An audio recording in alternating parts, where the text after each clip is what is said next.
Oke, udah ke record.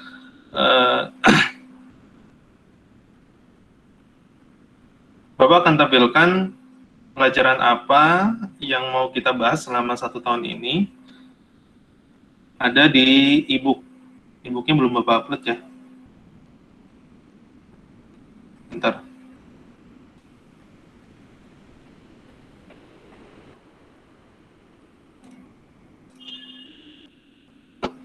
Oke, udah kelihatan sharing yang Bapak kasih? Udah ya? Udah Pak. Oke.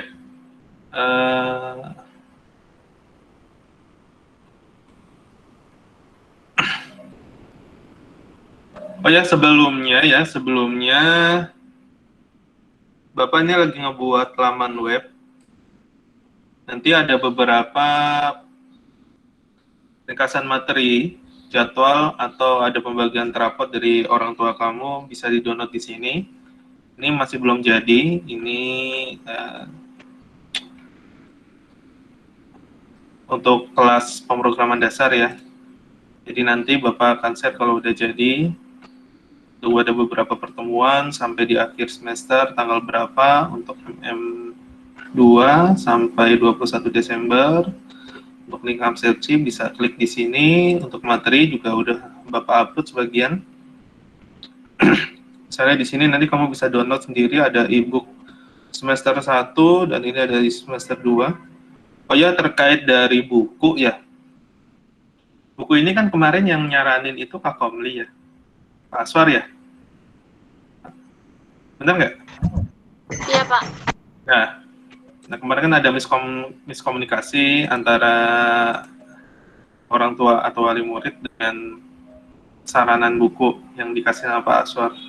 Jadi, silakan kalau misalnya kamu mau beli di luar yang disaranin sama gurunya, itu sebetulnya penting banget, nggak rugi-rugi amat kalau emang ada uang buat beli buku. Karena nanti bisa buat jadi bahan belajar kalian. Kalau yang dari e-book dari pemerintah itu, kalau Bapak lihat ya, ini yang 2 ini dari pemerintah, kamu bisa download sendiri e-booknya. Ini banyak materi yang menurut Bapak nggak ada gitu. Jadi dalamnya itu benar-benar nggak ada dasar-dasar dari pemrograman yang kita pakai sih. Kebanyakan sih teori. Jadi untuk job sheet praktiknya itu masih kurang. Nah, kalau disaranin ya, sebetulnya kamu bisa ke Gramedia untuk pemrograman dasar itu ada yang namanya algoritma C++ dari penerbitnya, sebentar ya.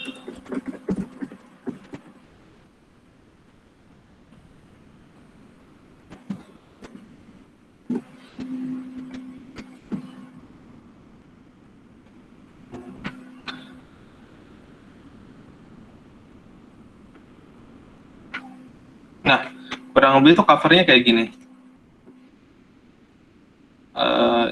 Nanti Bapak share ya di grup dari siapa gitu. Itu cuman ya saran aja dari Bapak. Nanti banyak latihannya di situ.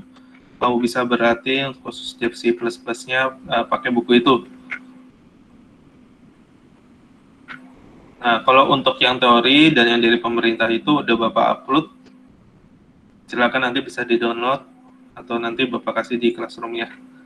Nah, untuk beberapa pertemuan, kita ada bahas materi tentang algoritma pemrograman, flowchart, berlanjut ke perangkat lunak, instalasi, editor lingkungan, struktur program, lalu ada tipe data, variabel data, lalu ada operasi antarmuka, aritmatika, logika, terus ada percabangan, perulangan, sama yang terakhir itu ada array.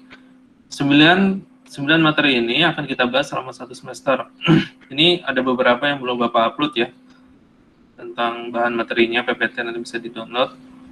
Nah, jadi halaman ini digunakan sebagai bahan pembelajaran kalian, tidak melulu melalui Google Meet. Kalau untuk pertemuan pertama, oke, nanti kalau misalnya Bapak ngadain Google Meet seperti ini, silakan kamu join, tapi untuk pertemuan berikutnya, kalau untuk pelajaran PEMDAS tidak selalu Google Meet ya. Kalian nanti misalnya Bapak suruh kamu untuk membuka e-book itu, terus nanti tolong dikerjakan di halaman ini untuk tugas-tugasnya, sedangkan dikerjain sendiri. Nanti bisa diupload di Google Classroom. Tapi kalau misalnya Bapak suruh untuk coba mengikuti latihan praktikum DevC++ untuk yang latihan 1, kamu bisa nonton di YouTube, nanti linknya Bapak kasih. Terus nanti kamu bisa praktekkan. Setelah itu tugasnya bisa diupload di Google Classroom. Jadi seperti itu untuk pembelajaran kita ya. Terus untuk hari ini kita masih pengenalan tentang algoritma. Sebetulnya satu materi ini untuk 2 pertemuan, jadi nanti nggak semuanya kita bahas. Kamu bisa perhatikan mulai dari awal dulu, perkenalan tentang yang namanya algoritma. Oke. Kelihatan ya?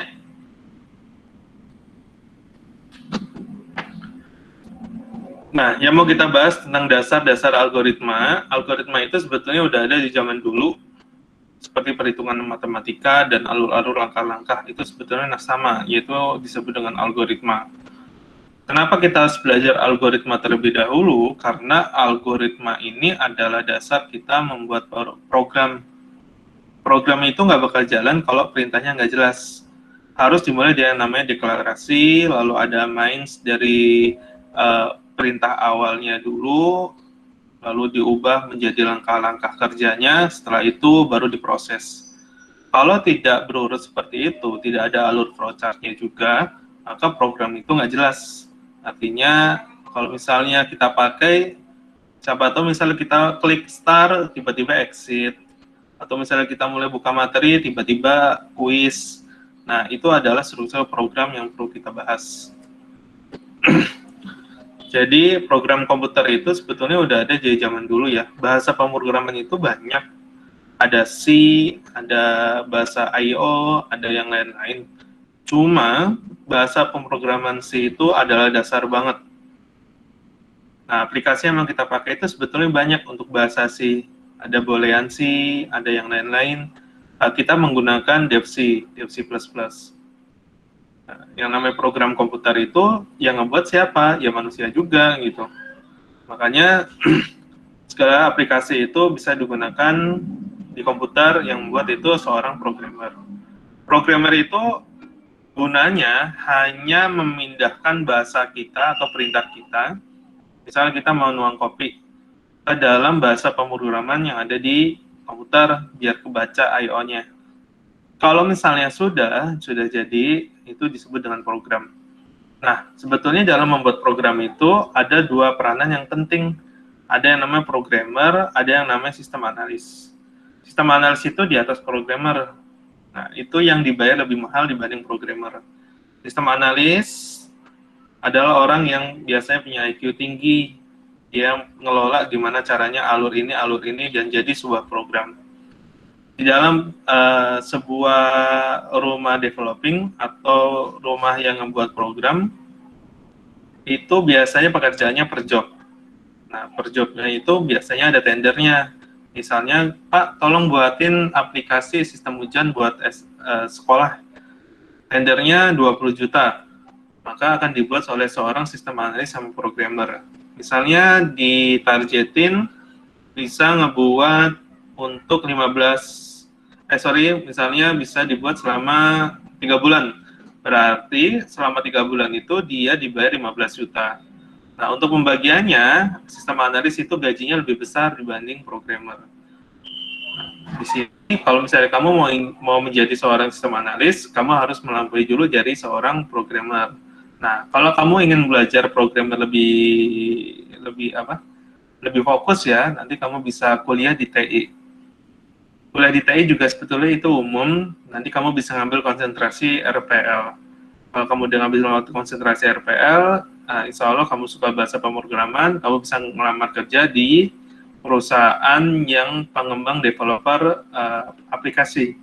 Apapun itu, di mana aja, kamu insya Allah bisa keterima kalau kamu bisa menguasai satu bahasa pemrograman. Nah, karena kita belajar tentang DevC, berarti kamu bisa menguasai pembelajaran C, bahasa C. Ini penting banget karena banyak dicari. Makanya anak-anak RPL itu, kalau SMK-nya udah jurusan RPL, kamu bisa lanjut ke kuliahan nanti ambil jurusan RPL. Kalau multimedia sebetulnya lebih ke seni, lebih ke broadcast, lebih ke desain, lebih ke animasi. Jadi walaupun kamu sudah ahli di bidang itu, kamu juga perlu tahu tentang dasar-dasar program.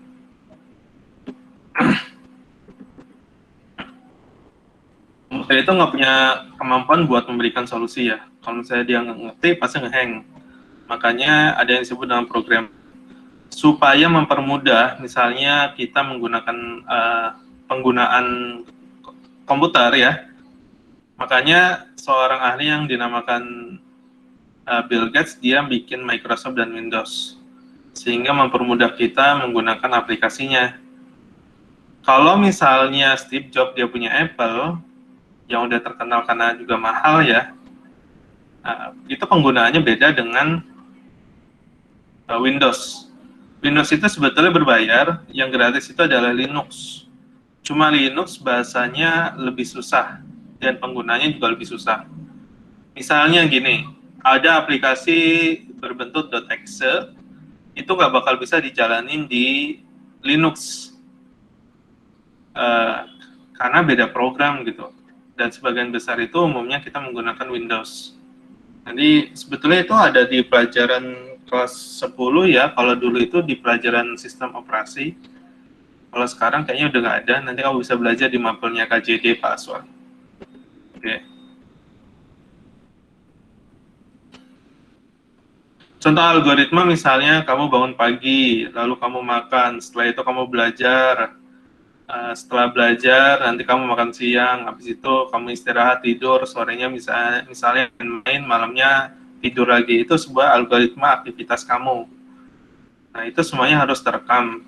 Kalau misalnya kamu ingin membuat pemrograman activity, seperti itu ya. Terus,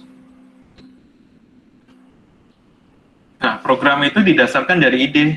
Misalnya kita mau buat apa? Biasanya itu solusi ya. Solusi dari gimana caranya kita mengatasi masalah. Contohnya PPDB deh. PPDB itu pemerintah daerah menggunakan web ya. PPDB yang kerjasama dengan Telkom. Nah, orang Telkom itu seorang programmer memenangkan tender di pendidikan, dinas pendidikan. Terus dia itu menawarkan sebuah program yang gimana caranya kamu bisa daftar online, ikutin alurnya. Setelah kamu daftar online, kamu bisa lihat hasil. Setelah itu akan di-ranking. Setelah di-ranking, kamu akan lihat hasilnya diterima atau enggak. Kalau enggak keterima, kamu bisa balik lagi untuk pilih sekolah. Nah, itu adalah gambaran flowchart. Kalau misalnya diterima lanjut, kalau nggak keterima, kamu bisa balik lagi. Nanti kita akan belajar flowchart di pertemuan berikutnya ya. Untuk yang ini masih dasar. Sistem kayak gitu, itu udah dibentuk pasti dengan sangat lama dengan beberapa kali revisi. Nah, orang programmer Telkomnya itu bakal ngejual program itu ke dinas pendidikan secara mahal. Misalnya di tender, Pak, saya beli aplikasi PPDB ini 100 juta, gimana? Setuju nggak? Oke, setuju. Nah, kira-kira ini 100 juta masuk nggak dengan pengeluaran sama seorang programmer sama analisnya dan tim-timnya gitu. Oh ternyata masuk, karena kita modalnya cuman misalnya selama 2 bulan 50 juta. Berarti kita masih dapat untung 50 juta, bisa kita bagi misalnya persennya ada 10, bisa dibagi sesuai jabatannya, misalnya di bawah dapat 5 juta, atasan 15 juta, atau atasan lagi 30 juta. Seperti itu, jadi membuat program itu susah-susah gampang, dan banyak orang juga nggak tahu, tapi kita bisa menghasilkan dari program itu. Sampai Bapak jelasin sekarang, mungkin masih pada bingung ya, tapi nggak apa-apa, seenggaknya kamu nalar dikit tentang pemrograman. Kalau misalnya ada yang bingung, boleh ditanyakan langsung ya, silakan. Oke, kita lanjut. Di sini komputer itu hanya mengenal bilangan biner. Kalau kamu nanti belajar sistem komputer, biner itu hanya membaca 1 dan 0, 1 iya, 0 enggak. Nah, biasa bahasa pemrograman itu, dan kalau misalnya kita mau lihat bilangan biner itu biasanya 2 pangkat. 2 pangkat 0, 2 pangkat 1, 2 pangkat 2, heksa, dan yang lain-lain ya. Heksa, okta, dan yang lain-lain. Nah, itu namanya bilangan biner, bahasa I/O. Nah, itu dasar banget. Kalau misalnya kita masih menggunakan bahasa itu bakal susah. Kenapa? Karena kalau misalnya kita mau membuat program hanya untuk bahasa yang 1010, kebayang ya, kita mau bikin angka 16 aja, 00001001 misalnya. Itu baru satu angka. Kita mau bikin bilangan yang lain juga makin banyak. Makanya sekarang itu udah dipermudah dengan bahasa yang lebih maju, salah satunya bahasa C. Tapi tetap aja ada deklarasi yang harus kita ingat dan kita buat. Nanti Bapak praktikkan sedikit pelajaran dasar-dasar pemrograman C-nya ya. Nanti kita setelah ini. Oke. Setelah misalnya kita membuat program, kita compile. Compile itu proses apakah terbaca sama komputer apa enggak. Lalu source code. Source code itu artinya program. Jadi yang udah kita buat itu, apakah programnya sudah baik atau benar, itu didesain sama seorang programmer.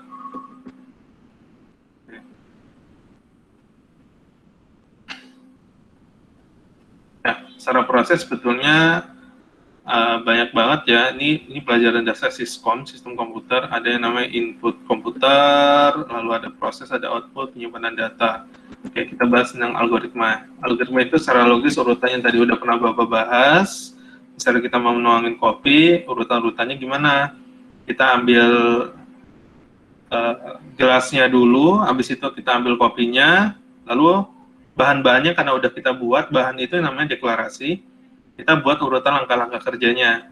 Pertama, kita tuangin kopinya, lalu gula, baru air panas kan, baru diaduk-aduk. Bayangin kalau misalnya kita salah membuat langkah-langkahnya.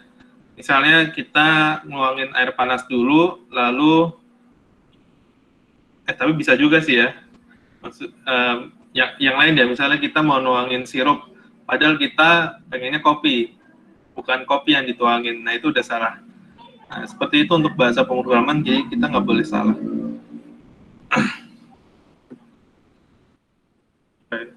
Secara sejarah itu dibuat algoritma oleh siapa ini? Abu Ja'far Muhammad Ibnu Musa, katanya sih. Ini Bapak searching aja di internet, jadi katanya algoritma itu yang menemukan beliau. Sejarah-sejarahnya aja, nanti kamu bisa baca sendiri ya proses-prosesnya gimana.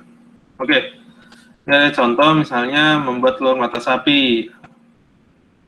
Secara resep untuk langkah kerjanya, masukkan minyak dalam wajan, masukkan telur. Ini kompornya udah nyala dulu ya, jadi kalau misalnya masukkan telur, kompornya nggak dinyalain, nggak ada apinya, ya nggak bakal matang gitu. Atau misalnya masukin telur dulu baru minyak, itu juga salah. Ini ada urutan-urutannya.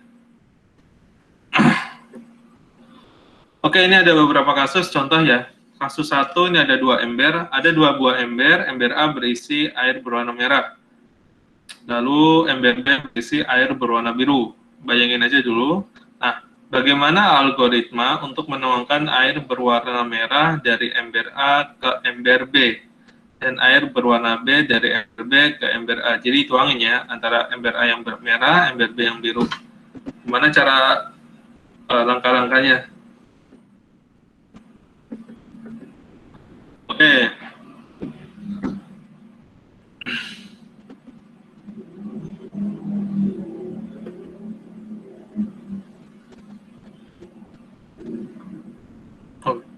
Di sini urutannya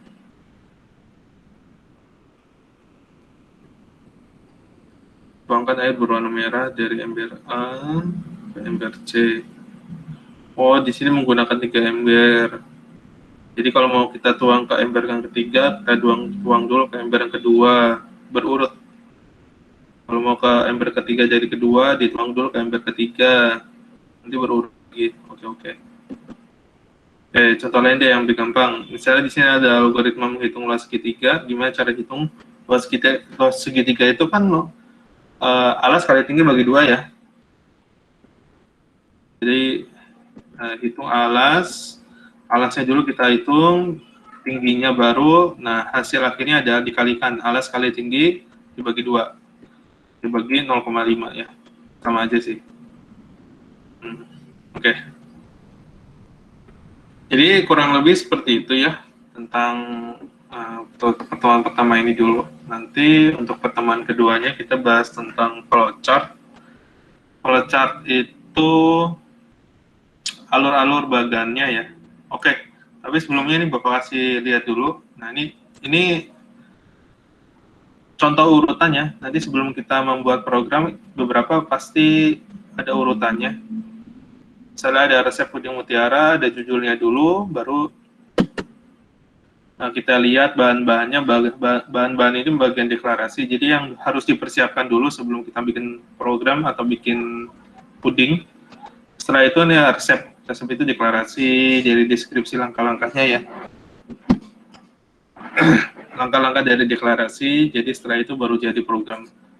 Ingat ya, bahasa pemrograman itu sensitif banget, jadi kalau misalnya kita nanti bakal ngoding, harus ada beberapa yang ada diwajibkan. Kalau misalnya enggak, biasanya syntax error.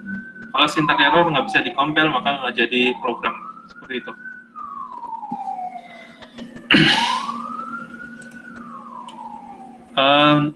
Bapak rasa cukup untuk dasar-dasar algoritma. Ada yang mau ditanyakan dulu?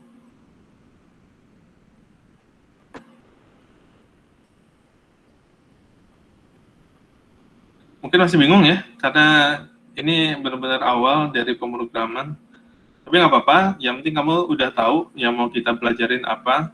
Nah, selanjutnya nanti Bapak mau contohin, jadi nanti kita membuat program itu menggunakan Dev C++ ya. Dev C++ itu kamu bisa download di internet atau nanti Bapak kasih link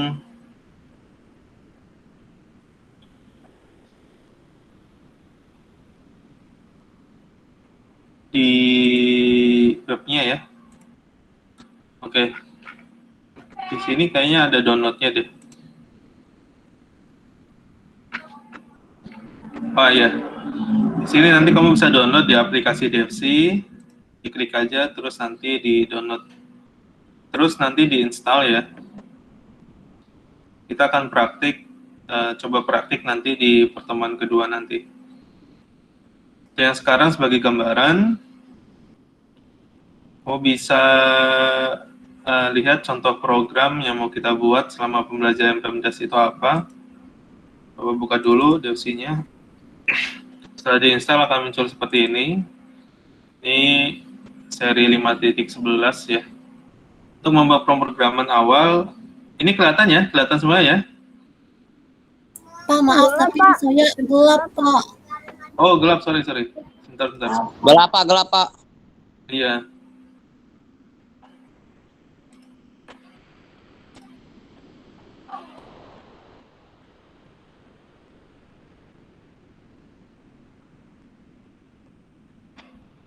Oke, udah kelihatan ya. Bapak coba buka aplikasi ini, ada aplikasi DevC. Kelihatan? Kelihatan, Pak. Oke, kita coba mengcoding ya. Buat project baru. Nah, untuk dasar, coba kita membuat kalimat program. Kalimat dasar program yang muncul di CMD. CMD itu bahasa pemrograman yang ada di komputer ya. Coba kita include dulu. Include. Kecilan nggak nih? Kelihatan nggak tulisannya? Kagak, Pak. Dan Pak. Hah? Kelihatan, Pak. Oke. Kelihatan. Video H. Ini ada deklarasi dari program awal. Ini Bapak jelasnya ntar ya. Coba kita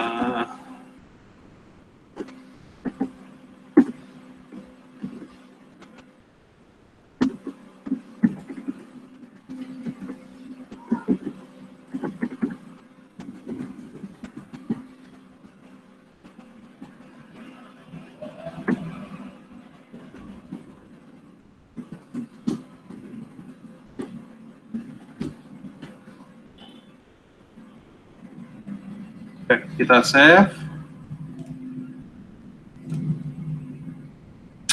Oke, misalnya dasar. Setelah di save, kita compile biar programnya jalan. Kamu bisa pilih run F10 atau klik yang ada di sini. Oke, nah di sini kalau kita lihat, kalau muncul seperti ini berarti ada fungsi yang salah. Misalnya di sini deklarasi integernya itu nggak kebaca. Oke, kita akan ubah, kita ganti integernya. Setelah di compile juga tetap salah. Kira-kira ini kenapa?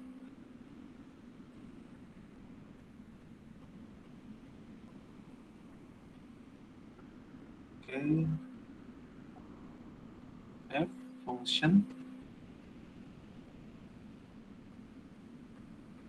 Coba kita tambahkan lagi. 0.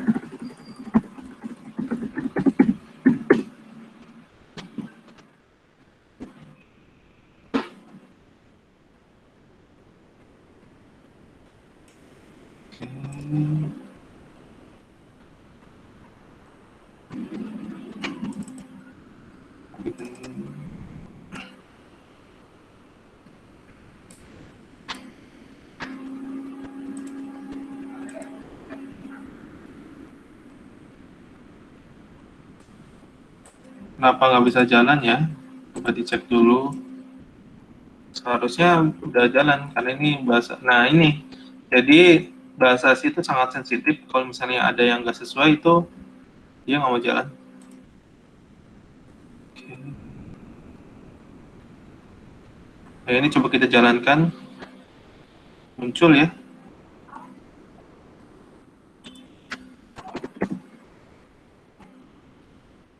Oke, ini contoh.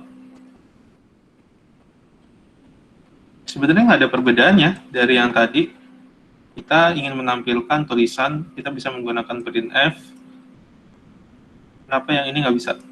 Ada yang tahu nggak?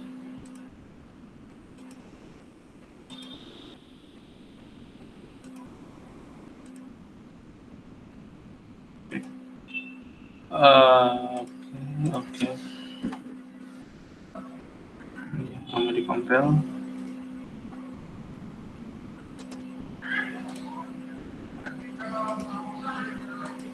Oh, Bapak tahu kenapa ada yang salah. Ada yang tahu nggak kenapa salah? Kurang huruf, Pak. Betul. Iya, Bapak kurang huruf T. Makanya nggak bisa dijalanin. Oke. Halo, salam kenal. Ini tampilan program perintah awal, kita ingin menampilkan tulisan. Halo, salam kenal ya. Nah, jadi itu contoh dari bahasa pemrograman. Biar kenalan dulu, nanti kamu bisa download dev C++ nya, kamu bisa coba-coba latihan, atau nanti nunggu di pertemuan berikutnya, Bapak kita latihan bareng ya, cara kita membuat program apa gitu. Oke. Sebelumnya Bapak mau jelasin dulu, jadi seperti yang tadi kita buat, misalnya judulnya kita ingin membuat kopi atau teh, maka ini ada disebut dengan library atau deklarasinya. Jadi library ini kalau misalnya kita ingin membuat ada kalimat yang ditampilkan harus muncul stdoh. Stdoh itu ya udah dari sana seperti itu. Jadi banyak ya, ada stdoh, stdohlib, ada conio, ada yang lain-lain. Tergantung kita mau buat apa. Lalu di sini ada integer. Sebetulnya tanpa integer juga bisa. Bakal muncul juga sama. Integer itu sebetulnya lebih ke apa ya? Mastiin bahwa yang mau kita tampilkan itu adalah huruf atau angka yang tidak minus, artinya dia itu positif, integer. Nanti kita bisa bahas juga, nanti Bapak kasih modulnya, atau lebih lengkapnya sebetulnya ada di buku yang nanti Bapak saranin yang di Algoritma++, itu kalau nggak salah guys 90.000 di Gramedia, nanti bisa dibeli kalau punya duit ya. Bapak sih berharapnya Anda bisa beli semua gitu buat latihan-latihan. Terus Kita akan ngebahas nggak cuma integer, nanti kita ada yang namanya void, pengulangan, array, dan yang lain-lain. Jadi ini contoh awal. Untuk deklarasi seperti ini juga kita harus membuat yang namanya buka kurung tutup kurung. Kalau untuk C++ itu dia udah otomatis ya. Jadi kalau misalnya kita membuat buka kurung itu pasti nanti ada tutup kurungnya yang mengingatkan. Tapi kalau untuk bahasa C bukan yang plus itu enggak. Karena biasanya kelemahan dari program itu kadang-kadang lupa. Kita udah membuat buka kurung, kita lupa untuk membuat tutup kurung. Contoh, misalnya yang ini kurung kurawal itu adalah langkah utamanya. Jadi yang ngebungkus langkah utama di dalamnya itu namanya kurung kurawal. Kalau misalnya lupa, misalnya Bapak nggak buat, maka programnya nggak bisa dijalanin. Nah, di sini ada tulisan error. Kita harus membuat tutup kurawal. Baru bisa dijalankan. Begitu ya. Terus setiap akhir perintah kita harus membuat titik koma. Titik koma itu kayak biar dijalanin gitu, kayak perintah misalnya printf cetak assalamualaikum titik koma. Nih jalanin nih gitu. Kalau misalnya nggak dikasih titik koma, ya nggak bisa. Gitu. Ini nggak bisa ya. Ini ada merah ya. Jadi setiap akhir program itu kita harus membuat perintah menggunakan titik koma. Oke, kurang lebih udah mulai paham ya gambaran yang mau kita buat ke depan. Ini baru masih gampang, cuma nampilin kalimat doang. Nanti ke depan kita coba membuat kasus-kasus, misalnya penjumlahan, pengulangan, atau array, atau misalnya kita ingin membuat akhir program apa ya, pinjaman online perpustakaan misalnya. Pinjaman online perpustakaan berarti kan pertama kita input nama, setelah itu nanti akan muncul beberapa pilihan, kita pilih dulu misalnya mau minjam, misalnya pilih 1 untuk pinjam, 2 untuk apa, lalu nanti bakal muncul beberapa buku yang mau kita pinjam, kita pilih mana yang mau kita pinjam, habis itu kita bakal ke adminnya buat diverifikasi, lalu bukunya baru dikasih. Itu beberapa alur sih contoh dari program.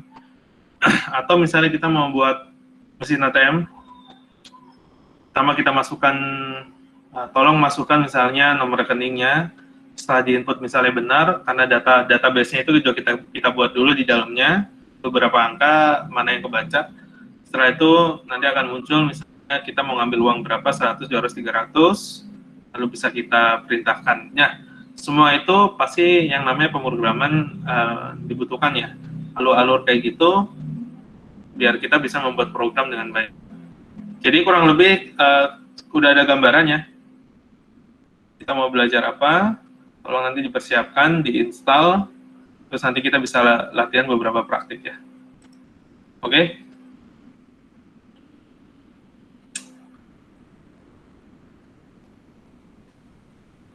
Udah paham? Apa masih bingung? Memang ini materinya agak berat, butuh penalaran tinggi ya kalau nanti kamu udah ngoding.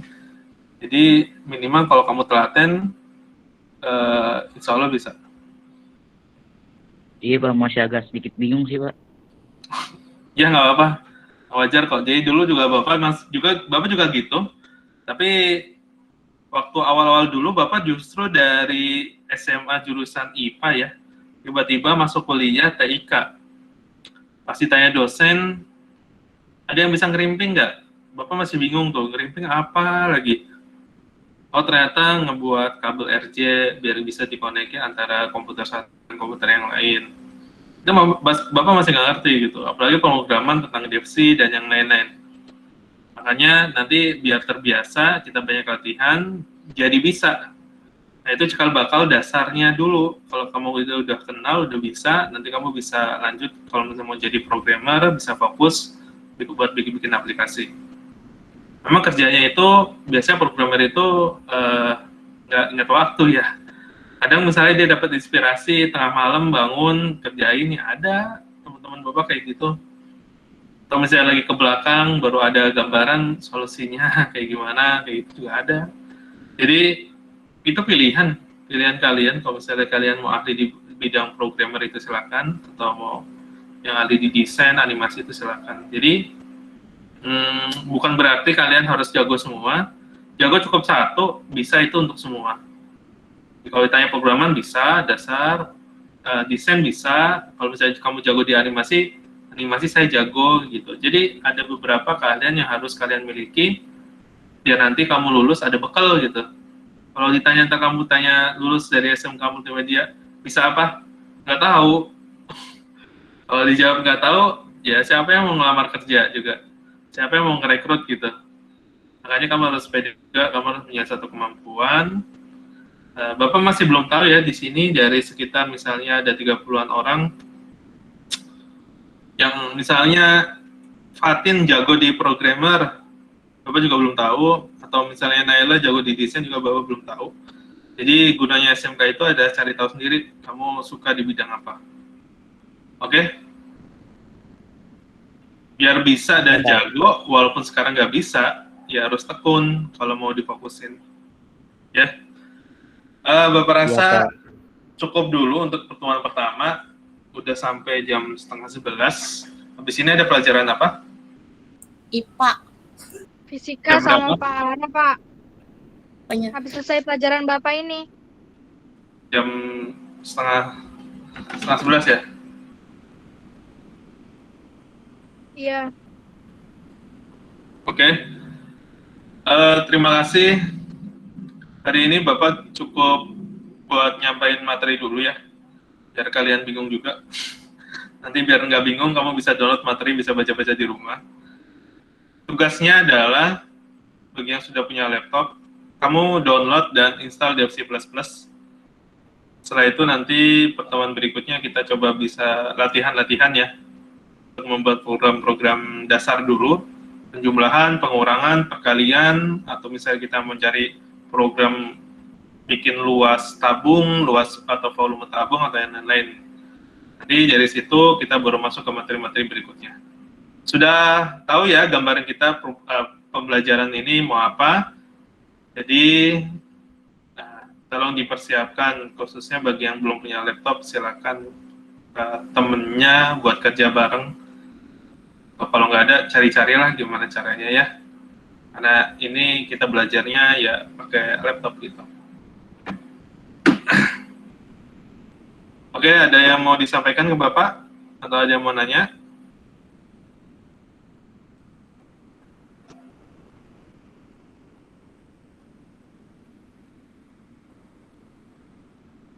Sudah cukup? Tidak Pak, tidak Pak. Oke. Terima kasih. Kalau gitu, Bapak tutup dengan lafaz hamdalah. Alhamdulillahirrahmanirrahim. Jangan lupa absen ya. Iya, Pak. Dengan Bapak. Di GC ada linknya. Sampai ketemu lagi di pertemuan minggu depan. Assalamualaikum warahmatullahi wabarakatuh. Waalaikumsalam warahmatullahi wabarakatuh. Bapak.